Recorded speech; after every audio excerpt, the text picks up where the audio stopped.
Hello, I'm Robin Gates, and I'm putting together this short video to share my experience with having a vestibular schwannoma and getting treatment and my recovery. I've received a lot of help from people when I first was diagnosed with this, and I appreciated other people sharing their stories and what happened to them. And so I'm going to do the same here. I especially appreciate the many people on the Facebook group for vestibular schwannoma. I'm not a doctor. I'm just sharing my story here. All the figures that I cite, I will try to be as accurate as I can, but I'm doing some of it from memory. And I hope this is helpful. A little bit on background. I live in Middleton, Wisconsin. All the treatment and diagnosis occurred at the University of Wisconsin Hospitals and Clinic here in Madison, Wisconsin. I was diagnosed with a vestibular schwannoma in 2013. This came about from a routine annual physical where I just in passing actually mentioned that one ear felt a little stuffed up. That led to having a hearing test which showed that one ear had lost some hearing and the other hadn't. That led to then an MRI and the diagnosis of a vestibular schwannoma on my right side. This occurred in 2013. I was 62 at the time and in good health. I explored the treatment options available to me, both radiation and surgery. I talked to a radiation oncologist a couple of times and to a neurosurgeon. And I elected to go with the radiation route. The reason I did that at the time, it had a fairly good record of 95% success over a 5-year time period. It had relatively few side effects and a very low chance of hurting the facial nerve, which is a big issue with surgery. It also had a greater likelihood of preserving my hearing, which was diminished but okay at the time. So I went through radiation treatment. I had a fractionated type treatment where instead of one large dose, I had smaller doses, as I recall, 26. Each morning I'd go in and get a treatment for each day for about 26 days. I had no side effects from the treatment. They didn't take very long, weren't painful, and it was pretty non-eventful. I did find, though, that after a couple of months, I lost hearing in that ear. So I just wasn't in the lucky percentage that was able to retain hearing. So I did lose hearing completely in that ear, and ultimately got a hearing aid, a bicross hearing aid that allows me to hear things on that side.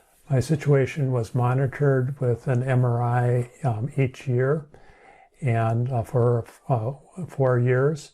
And each year the MRI showed that the tumor had not grown. I think 1 year it actually decreased in size.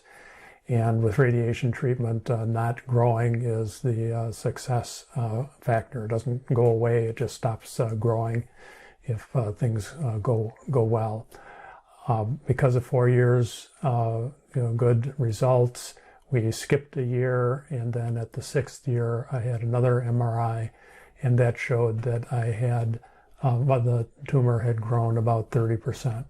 So my tumor originally was, I believe, about 1.6 centimeters, and I think it was about 2, a little more, at my 6-year MRI.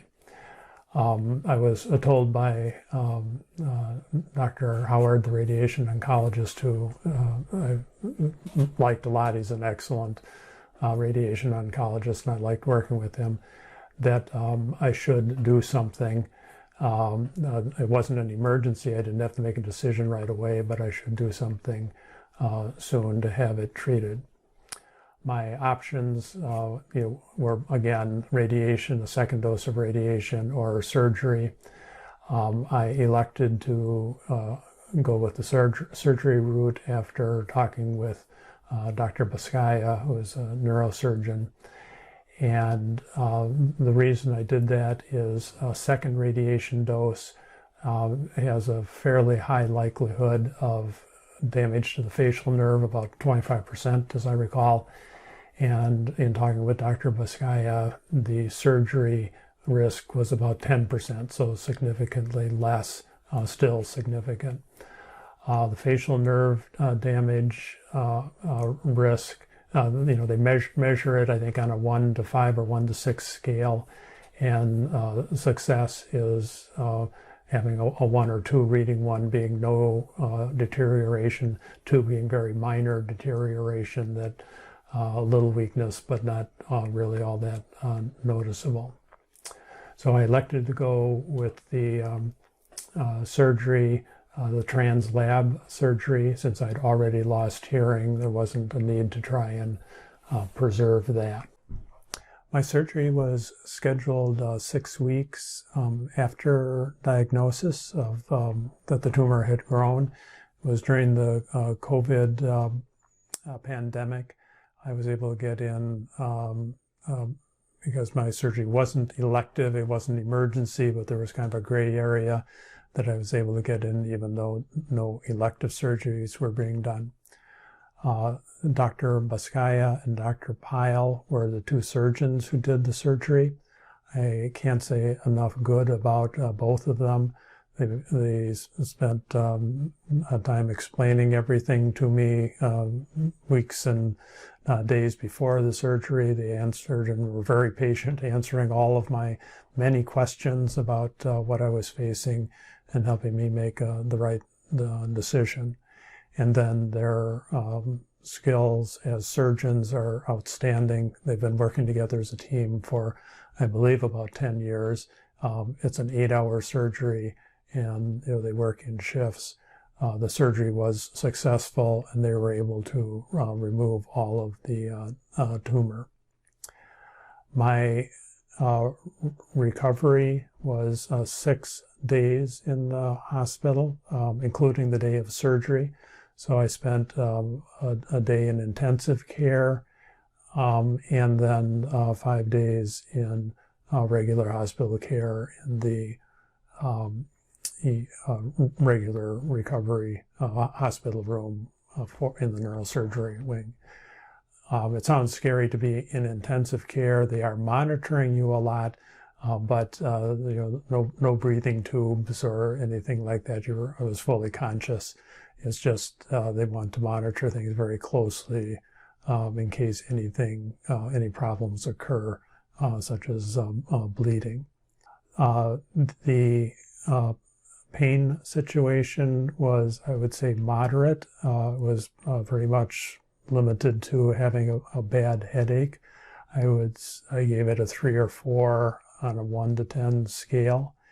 I think I took narcotics for the first day to control the pain, and then after that was able to control it with Tylenol, initially taking maximum dose of Tylenol each day, but that was able to manage the pain.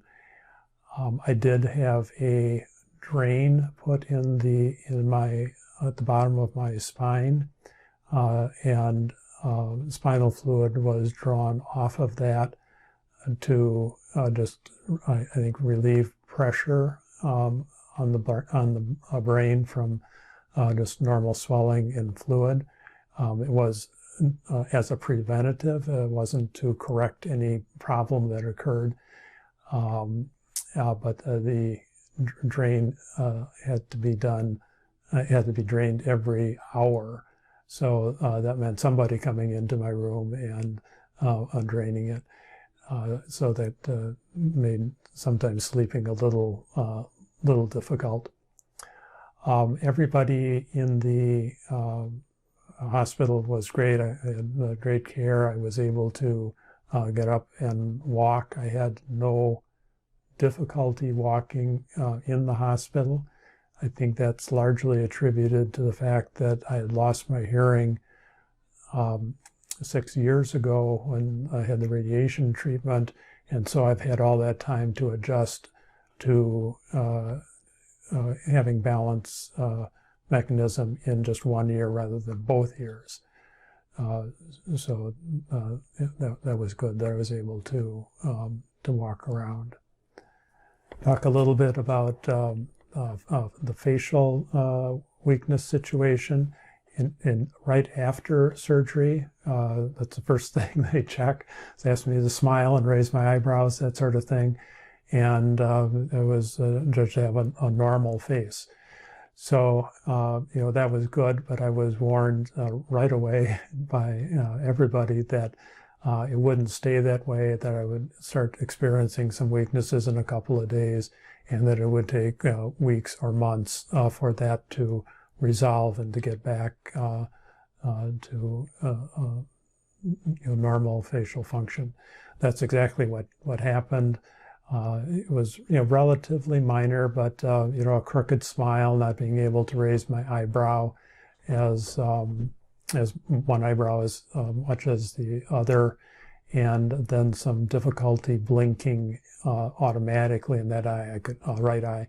I could close it consciously, but so I could sleep. That was good, but it didn't blink automatically, or certainly didn't blink very well automatically, and I had to use eye drops and some cream to keep it lubricated.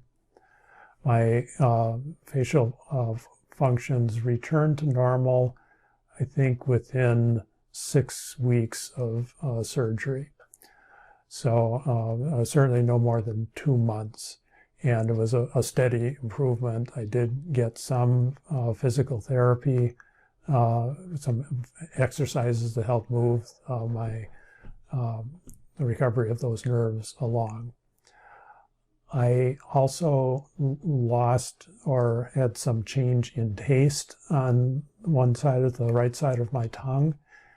I was told by Dr. Vizcaya that he has worked hard and developed a way to preserve that nerve, which I guess is a very small one, and in 30% of the cases he can preserve it. He said he was able to do that in my case, but that it would take a while for the nerve to, I guess, recover and return to normal. I'm 4 months out now, and my taste has been slowly getting better. I've been told that it could take up to a year for that to return to normal. It's going pretty quickly, or it's getting better pretty quickly, so I suspect it'll be faster than a year, but still it's something I hadn't even was aware of would happen, and it is something noticeable since we eat several times a day. A little on my recovery at home. I was discharged on the 7th day after surgery in the morning. I felt great. Well, great, let's say good. I was able to walk out. Very glad to get out of the hospital, and went home. I even made dinner that night and thinking, oh, okay, this recovery is going to be not that bad. However, the next several days were pretty rough. Kind of a continuation of the pain, maybe even a little worse. But like I said, never more than a 3 or 4 on a 1 to 10 scale.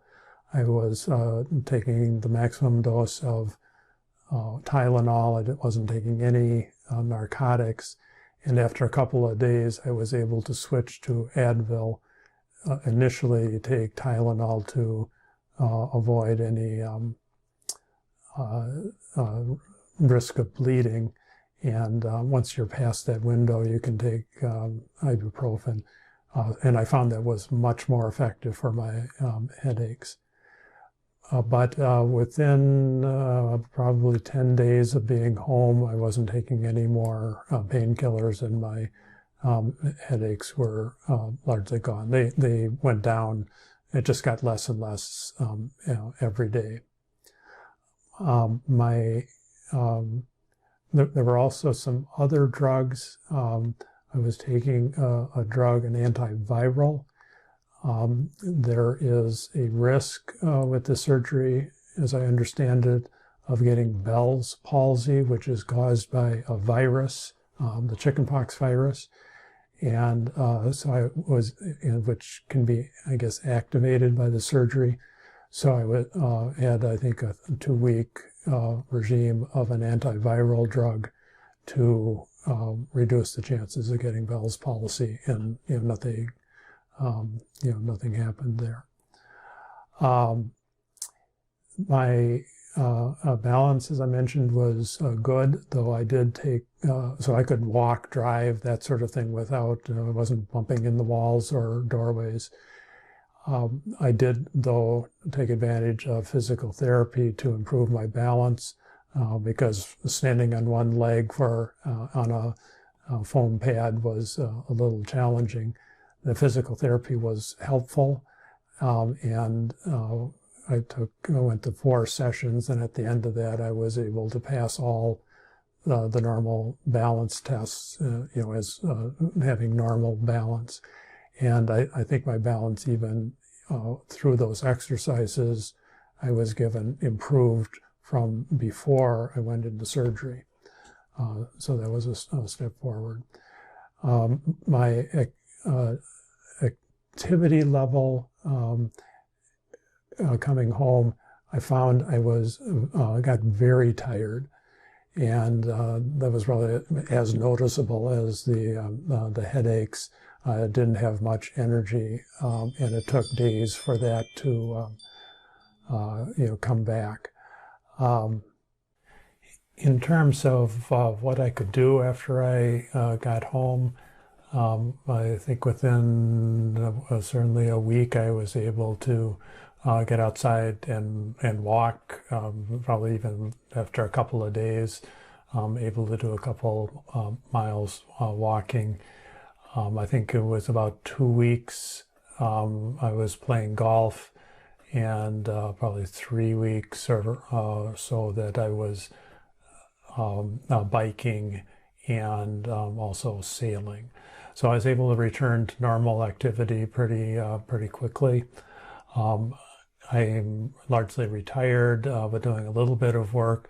I know in the first week I thought I would be able to attend a meeting and participate, but I wasn't able to do that the first week, just not enough energy. But by the second week, being home, I was able to get back to my consulting business and do work there.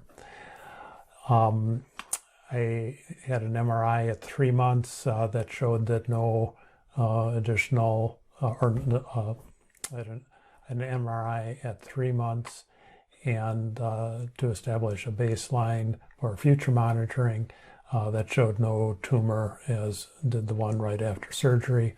I will now have a MRI a year from now, and then depending upon that outcome, determine what my monitoring sequence will be after that. So as I'm recording this, it's 4 months since my surgery. I feel completely normal. I'm doing everything I used to do. I certainly feel as good as I did before surgery, with the one exception of the taste. That's the only lingering issue that I have. And I just feel very fortunate, very lucky to have both caught this relatively early and to have such good care and good surgeons to help me through all of this. I'll leave my email address at the end of this video, and if somebody has any follow-up questions, I certainly be willing to share my experience. And again, I'm just one person, not a doctor. I'm just talking about things from my own perspective, my own story here. Thank you. I hope this was helpful.